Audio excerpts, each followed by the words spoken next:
السلام عليكم، ازيكم حبايبي؟ عاملين ايه؟ يا رب تكونوا بخير. تعالوا بقى يلا نعمل احلى واسهل طريقة للرواني، ومقادير سهلة جدا وهتنجح معاكي من اول مرة 100%.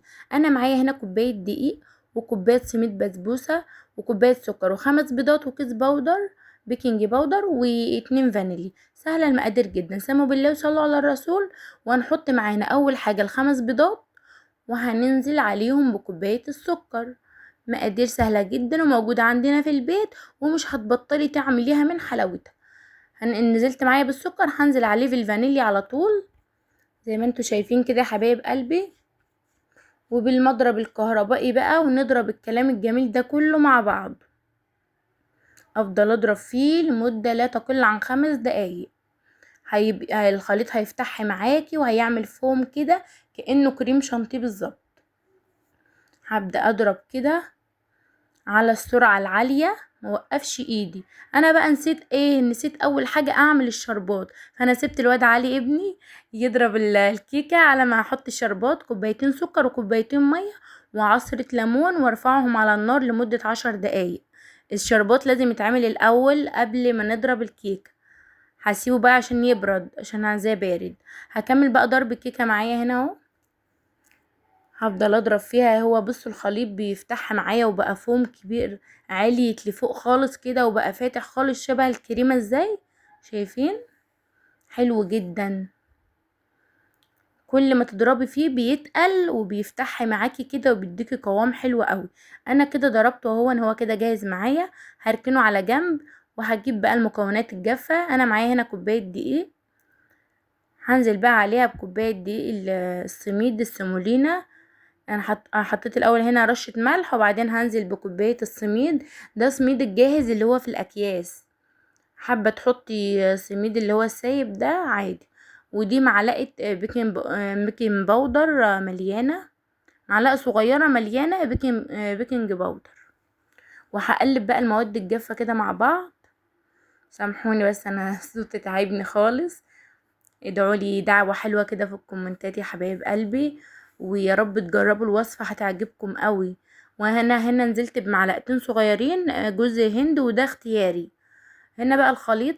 هبدأ انزل بالمواد الجافة بتاعتي اللي هو الدقيق، وهقلب بالراحة جدا.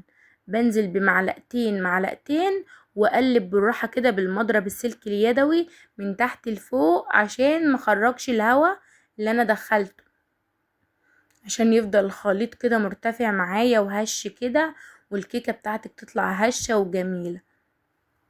بحط معلقتين معلقتين، وبقلب بالراحة. لو اول مرة بتشوفيني حبيبة قلبي، اعملي لايك وشير الفيديو كده عشان يوصل غيرك يستفاد ويوصل لاكبر عدد. وياريت تشتركي في القناة لو اول مرة بتشوفيني.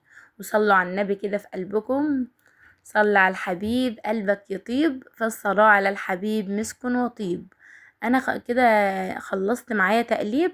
هنزل بقى اخر حاجة بمعلقتين زيت كده، انعم بيهم بس الخليط كده. هو ناعم وجميل من غير حاجة، بس معلقتين صغيرين كده مفيش اي مشكلة يعني. هقلب كده تقليبة كمان عشان اخلط الزيت. بس زي الفل كده. هبدأ بقى اجيب الصينية بتاعتي. صينية بقى مدورة حسب ما انت عايزة، صينية مربعة مستطيلة كده. ماشي. انا هنا دهنتها دهنة من الزيت بس، ولا بطنتها بدقيق ولا اي حاجة.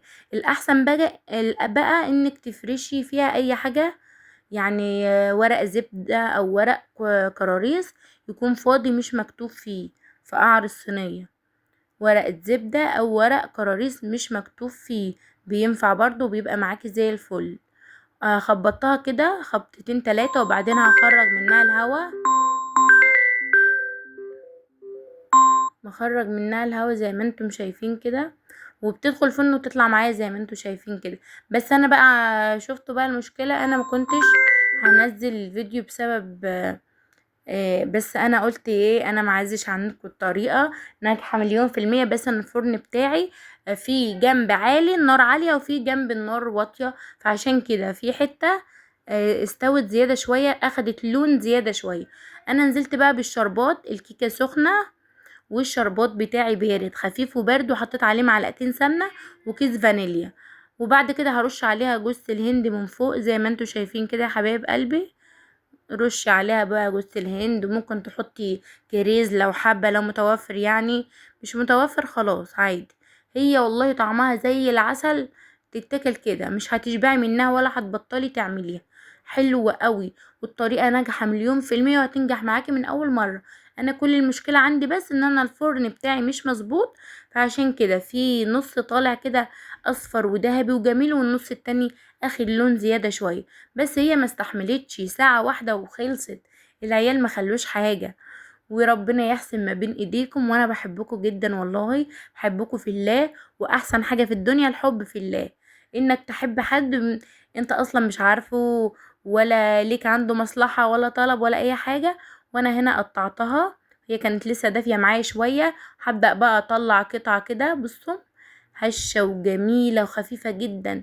اخف من النايتي، حلوة قوي. طعمها حكاية والله خطيرة. لازم تجربوها وتقولولي ايه رأيكم في التعليقات. بصوا هطلع حتة كمان كده. هشة وذهبية كده وجميلة. بصوا هي بتتفرفت مش مستحملة، دايبة دوب. انا بشيلها بالراحة خالص، دايبة دوب كده. تجنن، حلوة قوي. ربنا يحسن ما بين ايديكم. بصوا هبدأ اقطع كده اهو. طعمها حكاية خطيرة. حلوة قوي. بألف هنا وشفا. ويا رب تزوري سيدنا النبي، يلي تشتركي في القناة وتشيري الفيديو. مع السلامة، اشوفكم على خير الفيديو الجاي.